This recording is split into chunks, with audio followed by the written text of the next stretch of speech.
தந்தி தொலைக்காட்சி நேயர்களுக்கு வணக்கம். நல்லதை சொல்வோம், நல்லதை செய்வோம், நல்லதே நடக்கும். ஒரு வாழ்க்கையில் நல்லது நடக்க வேண்டும் என்று சொன்னால் நல்லதை சொல்ல வேண்டும், நல்லதை செய்ய வேண்டும்.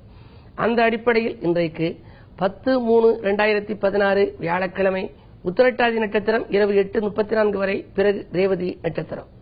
இன்றைக்கு நான் உங்களுக்கு சொல்ல இருக்கிற நல்ல கருத்து, எல்லோருமே இப்ப தொழில் செய்யணும்னு நினைக்கிறாங்க. வேலையில் இருந்து என்ன சார் பண்றது, தொழில் செஞ்சா கொஞ்சம் சம்பாதிக்கலாம் அப்படின்னு நினைக்கிறாங்க. சில பேர் நல்ல வேலையை விட்டுட்டு வந்து தொழில் செய்யறோம்னு சொல்லி பணமெல்லாம் இழந்துடுறாங்க. சிலருக்கு ஜாதகம் ஒத்துழைக்குது. ஜாதகத்தை பார்த்து 10ஆம் இடம் நன்றாக இருக்கிறதா, அதை பார்க்கிற கிரகம் எப்படி இருக்கு, அதோட பகை கிரகம் சேர்ந்திருக்கா, நவாம்சம் நல்லா இருக்கா, எல்லாம் பார்த்து அதுக்கப்புறம் முடிவெடுக்கணும். அப்படி எடுக்கிற பொழுது கூட்டு தொழில் நல்லதா, தனித்தொழில் நல்லதான்னு பார்க்கணும். சில பேருக்கு யோகம் நல்லா இருக்கும், அவன் கூட்டு தொழில் செய்தா எதிர்க்குதான் அது யோகம். இவருக்கு அந்த யோகம் வர வேண்டும் என்றால் தனித்து இருந்து செய்யலாம். ஆக இப்படியெல்லாம் தேர்ந்தெடுத்த பின்னாலே 10ஆம் இடம் தொழில் ஸ்தானாதிபதியோடு குரு சம்பந்தப்பட்டிருந்தால் என்ன தொழிலை செய்யலாம் அப்படிங்கறத தெரிஞ்சுக்கணும். பொதுவா தொழில் நிலையம் வைக்கிறமே அந்த பேர்ல நெகட்டிவ் உச்சரிப்புகள் இருக்கக்கூடாது. எம்டின்னு வரக்கூடாது. எம்டின்னு வந்தா எம்டியா போயிடும். நோங்கிற வார்த்தைகள் அதிலே வரக்கூடாது. அதே நேரத்தில் லோ அப்படின்னு வரக்கூடாது. அதே மாதிரி ஸ்லோ அப்படிங்கிறது வரக்கூடாது. சில எதிர்மறை உச்சரிப்புள்ள அந்த எழுத்துக்கள் எல்லாம் அதிலே வந்தால் அதே போல வந்துடும். தீ என்று முடிந்தால் கூட நெருப்பு பொறி வரக்க சண்டை வருங்கிறாங்க. இது மாதிரி பல மாதிரி அதை உச்சரிக்க பலன். சிலருக்கு எல்லாருக்கும் அப்படி வர்றதில்ல. ஒரு தொழில் நிலையம் இருக்கு, அந்த தொழில் நிலையம் வீதியில போர்டு போட்டிருக்கு. அப்படி போர்டு போட்டிருக்கிறத பார்த்துக்கிட்டு போறாங்க. பாக்குறவங்க அதை உச்சரிப்பாங்க. அப்படி உச்சரிக்க அது நடக்கும். சில இடங்கள்ல பாருங்க, ஒரு பஸ் போனுச்சு அப்படின்னா அந்த இடத்துல ஸ்டாப் அப்படின்னு சொல்லுவாங்க. ஒரு தொழிற்சாலையை சொல்லி ஸ்டாப்னு சொன்னா அந்த தொழிற்சாலையே நின்று போயிடும். ஏன்னா அதுல டிக்கெட் எடுக்கிற 60 பேருமே ஸ்டாப்னு சொல்றாங்கல்ல. அதனால ஒரு நாளைக்கு 10 முறை அந்த பஸ் வந்தா 600 முறை ஸ்டாப்னு சொல்றாங்க. ஆகையினாலேதான் அந்த அமங்கலத்தில் சொன்னால் அது நடந்துருங்கிறது தான் நம்ம வைக்கிற போதே நல்ல வார்த்தைகளாக தேர்ந்தெடுத்து யாருடைய பேரில் வைத்தால் நன்றாக இருக்கும், அந்த குடும்ப உறுப்பினரில் அவர் பெயரிலேயே தொழில் செய்யலாமா இல்ல தெய்வத்தின் பெயரில் தொழில் செய்யலாமா என்பதையெல்லாம் சிந்தித்து முடிவெடுக்கணும். 10ல குரு சம்பந்தப்பட்டா ஆன்மீகத்துறை அவர்களுக்கு ஒத்து வரும். அதுக்கப்புறம் கோவில் பணியாளர்களாக இருக்கிற வாய்ப்பும் அவர்களுக்கு கைகூடும். ஒரு கோயிலே பணியாளர்களாக பணிபுரிகிற இடம். அதுக்கு பிறகு ஆசிரியராக அவர்கள் வேலை பார்க்கலாம். குருவா உள்ள தொழில் புரொஃபஸரா இருக்கலாம், ஆசிரியரா இருக்கலாம், பேராசிரியர்களாக கிடைக்கும் வாய்ப்பு உண்டு. அப்படி இருக்கவங்க அவங்க என்ன பண்ணலாம்னா ஒரு கல்வி கழகங்களிலே போய் வேலைக்கு ஏற்பாடு செய்யலாம். நீதி அரசர்களாக இருப்பவர்கள், நிறைய நீதி அரசருடைய ஜாதகங்கள் பார்த்திருக்கேன். ஜட்ஜுடைய ஜாதகத்தை பார்த்தா குரு பலம் பெற்று இருக்கும். குரு 10ல இருக்கணும். அல்லது தொழில் ஸ்தானாதிபதியோட குரு சம்பந்தப்பட்டிருந்தால் நீதி அரசராக இருக்கலாம், தர்மகர்த்தாவாக இருக்க முடியும். பொது மேலாளர் அப்படின்னு இருக்கவங்களுக்கு குரு நல்லா இருக்கணும். ஒரு பெரிய நிறுவனத்துக்கு ஜிஎம்னு சொல்றோம் இல்லையா, அப்படி பொது மேலாளராக இருந்தாலும் குரு சம்பந்தப்பட்டிருக்க வேண்டும். அதற்கு பிறகு அரசு ஆலோசகராக இருப்பவர்கள், அரசுக்கு ஆலோசகராக இருப்பவர்கள், அமைச்சர் பொறுப்பில் இருப்பவர்களுக்கும் குரு சம்பந்தப்பட்டிருக்க வேண்டும். குரு நன்றாக இருந்தால்தான் ஆணையிடக்கூடிய ஆற்றல் வரும். தங்க நகை வியாபாரம் செய்பவர்களுக்கும் குரு நன்றாக இருக்க வேண்டும். யாகம் செய்பவர்கள், உயர்ந்த உத்தியோகத்தில் இருப்பவர்கள், அவர்களுக்கெல்லாம் பார்த்தா இந்த குரு தொழில் ஸ்தானாதிபதியோட சம்பந்தப்பட்டிருக்கும். இப்படி தொழில் ஸ்தானத்திலே இப்ப சுக்கிரன் சம்பந்தப்பட்டா திருமண மண்டபங்கள்லாம் வச்சு நடத்தலாம். அதனுடைய தொடர்ச்சியாக அதை தொடர்ந்து நாம் பார்ப்போம் என்று சொல்லி இப்படி உங்களுடைய ஜாதகத்தை புரட்டி பாருங்கள்.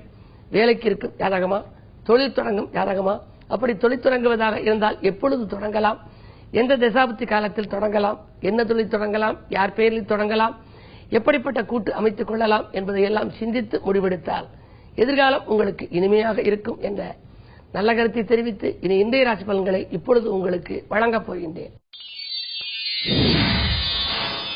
மேசராசி நேயர்களே, போன் மூலம் பொன்னான தகவல் வந்து சேரும் நாள். பொது வாழ்வில் உங்களுக்கு புதிய திருப்பங்கள் வரும். மதிப்பும் மரியாதையும் கூடும். அந்நிய தேச யோகம் கூட ஒரு சிலருக்கு எண்ணியபடியே வந்து சேரலாம். இடமாற்றம், ஊர் மாற்றங்கள் வருவதை எதிர்பார்த்து காத்திருந்தவர்களுக்கு ஒரு நல்ல தகவல் இன்றைக்கு வந்து சேரப் போகின்றது. வாகன யோகம் உண்டு. விழிப்புணர்ச்சியோடு செயல்பட்டு விரயங்களிலிருந்து தப்பித்துக் கொள்ள இயலும். ரிஷபராசி நேயர்களே, சொல்லை செயலாக்கி காட்டும் நாள். தொழிலில் புதிய திருப்பங்கள் ஏற்படும். நட்பு வட்ட விரியும். உத்தியோகம் சம்பந்தமாக ஏதேனும் புது முடிவெடுத்திருந்தால் அந்த முடிவு நடைபெறும். திருமண முயற்சிகளிலும் அனுகூலம் கிட்டும் நாள் இந்த நாள். மிதுனராசி நேயர்களே, முன்னேற்றம் காண்பதற்கு முயற்சி எடுக்கும் நாள். முக்கிய புள்ளிகள் உங்கள் இல்லம் தேடி வந்து உதவி செய்வார்கள். வியாபார விரோதங்கள் விலகும். விழிப்புணர்ச்சி உங்களுக்கு இருந்தாலும் இல்லாவிட்டாலும் கூட தொழில் நன்றாகவே நடைபெறும். ஆலய வழிபாட்டில் ஆர்வம் காட்டுவீர்கள். 3லே இருப்பதால் உடன்பிறப்புகளும் உங்கள் குணமறிந்து நடந்து கொள்வார்கள். கடன் சுமை குறைந்தது என்று சொல்லி மகிழ்ச்சி அடைவீர்கள். கடகராசினியர்களே, விருப்பங்கள் நிறைவேறும் நாள். நல்ல திருப்பங்கள் உருவாகும். விலையுயர்ந்த பொருட்களை வாங்குவதில் ஆர்வம் காட்டுவீர்கள். வீட்டிற்கு தேவையான அத்தியாவசிய பொருட்களையும் வாங்கி மகிழ்வீர்கள். ஆடம்பர பொருட்களையும் வாங்கக்கூடிய வாய்ப்பு வரும். அரசு வழி சலுகைகள் எதிர்பார்த்தபடியே கிடைக்கலாம். சிம்மராசினியர்களே, உங்களுக்கெல்லாம் சந்திராஷ்டமம். அதிக கோபத்தால் அமைதியை இழக்கின்ற நாள். இன்றைக்கு கோபத்தை குறைத்துக் கொள்வது நல்லது. அருகில் இருப்பவர்களையும் அனுசரித்துக் கொள்ளுங்கள். அது மட்டுமல்ல, ஜென்மத்திலே குரு இருப்பதால் பயணங்கள் அதிகரிக்கும். அலைச்சலுக்கேற்ற ஆதாயம் கிடைக்காது. சொத்துக்களாலும் பிரச்சனை ஏற்படலாம். சொந்தங்களாலும் பிரச்சனைகள் ஏற்படலாம். வரவை காட்டிலும் செலவு கூடும் நாள் இந்த நாள். கன்னிராசினியர்களே, மலைபோல் வந்த துயர் பனிபோல் விலகும் நாள். மணமாலை சூடும் வாய்ப்பு கூட ஒரு சிலருக்கு வந்து சேரலாம். பஞ்சாயத்துக்கள் நல்ல முடிவுக்கு வரும். விரயங்களிலிருந்து விடுபடுவீர்கள். செய்தொழிலில் எதிர்பார்த்தபடியே லாபம் கிடைக்கும். துலாம் ராசினியர்களே, பிரிந்து சென்றவர்கள் பிரியமுடன் வந்து நெய்யும் நாள். பிரச்சனைகள் நல்ல முடிவுக்கு வரும். வாங்கல் கொடுக்கல்கள் ஒழுங்காகும். நண்பர்கள் ஒத்துழைப்போடு நல்ல காரியம் ஒன்று இல்லத்திலே நடைபெறப் போகின்றது. தொழில் மாற்ற சிந்தனை மேலோங்கும். செய்யும் தொழில் சிறப்பாகவே நடைபெறுகிறது. விருச்சிக ராசினியர்களே, செவ்வாய் சனி சேர்க்கை காலம். புகழ்மிக்கவர்கள் உங்கள் இல்லம் தேடி வந்து இந்த உதவிக்கரம் நீட்டுவார்கள். பொன்னான புதிய வாய்ப்புகளும் உங்களுக்கு வந்து சேரலாம். அரசியலில் உள்ளவர்களுக்கு பொறுப்புகள் கூடுதலாக வந்து சேரும். நட்பு வட்ட விரியும். நல்ல காரியம் இல்லத்தில் நடைபெறுவதற்கான வழிவகைகளை செய்து கொள்ளப் போகின்றீர்கள். 10லே இருக்கும் குரு பதவியில் மாற்றம், இடமாற்றம், ஊர் மாற்றங்களை ஒரு சிலருக்கு வழங்கலாம். வரும் மாற்றங்களை ஏற்றுக்கொள்ளுங்கள். நல்ல மாற்றமாகவே உங்களுக்கு அமையப் போகிறது. தனுசு ராசினியர்களே, விடாமுயற்சிக்கு வெற்றி கிட்டும் நாள். வீட்டு தேவைகள் பூர்த்தியாகும். கூட்டு முயற்சியிலே லாபம் கிட்டும். குடும்ப சுமை கூடுகிறதே என்ற கவலை மேலோங்கலாம். இருப்பினும் குருவின் பார்வை இருப்பதால் எதற்கும் கவலைப்பட தேவையில்லை. தொலைபேசி வழி தகவல் உங்கள் தொழிலுக்கு உறுதுணையாக இருக்கும். ஆரோக்கியம் சீராகி ஆனந்தப்படுத்தும். அஞ்சல் வழியிலும் நல்ல தகவல் உண்டு. மகர ராசினியர்களே, உங்களுக்கெல்லாம் குடும்ப சுமை கூடுகின்ற நாள். கொடுக்கல் வாங்கல்களில் கொஞ்சம் கூடுதல் கவனம் செலுத்துங்கள். விழிப்புணர்ச்சியோடு இருந்தால்தான் விரயங்களிலிருந்து தப்பிக்க இயலும். 2லே கேது இருப்பதால் கொடுத்த வாக்கை காப்பாற்ற இயலுமா என்பது சந்தேகம்தான். புது முயற்சிகளை ஒரு சில நாட்கள் ஒத்திவைப்பதுதான் நல்லது. சொல்லை செயலாக்கி காட்ட இயலாது. அதே நேரத்தில் சொந்தங்களில் பகையும் உருவாகலாம். எனவே சொந்தங்களையும் உடன் இருப்பவர்களையும் அனுசரித்துக் கொள்ளுங்கள். மாலை நேரத்தில் வரும் பயணத்தை மாற்றி அமைத்துக் கொள்வதுதான் நல்லது. கும்பராசினியர்களே, சுபகாரிய பேச்சுக்கள் நல்ல முடிவுக்கு வரும் நாள். சுற்றி இருப்பவர்கள் உங்கள் முன்னேற்றத்தை கண்டு வியக்கப் போகின்றார்கள்.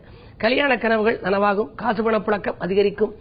அஞ்சல் வழி தகவலும் ஆச்சரியப்பட வைக்கும். அலைபேசி வழி தகவலும் அனுகூலமாக இருக்கும். இந்த நாள் உங்களுக்கு ஒரு இனிய நாள். மீனராசினியர்களே, சோதனைகளை வென்று சாதனை படைக்கும் நாள். சுறுசுறுப்பாக நீங்கள் செயல்படுவீர்கள். பக்கத்தில் இருப்பவர்கள் உங்களுக்கு பக்கபலமாக இருப்பார்கள். எடுத்த காரியத்தை எளிதில் செய்து முடித்து வெற்றி காண்பீர்கள். இடமாற்றங்கள் நல்ல மாற்றங்களாகவே உங்களுக்கு வந்து சேரலாம். பாதியில் இந்த பணி மீதியும் தொடரும். மேலும் விவரங்கள் அறிய தினத்தந்தி படியுங்கள்.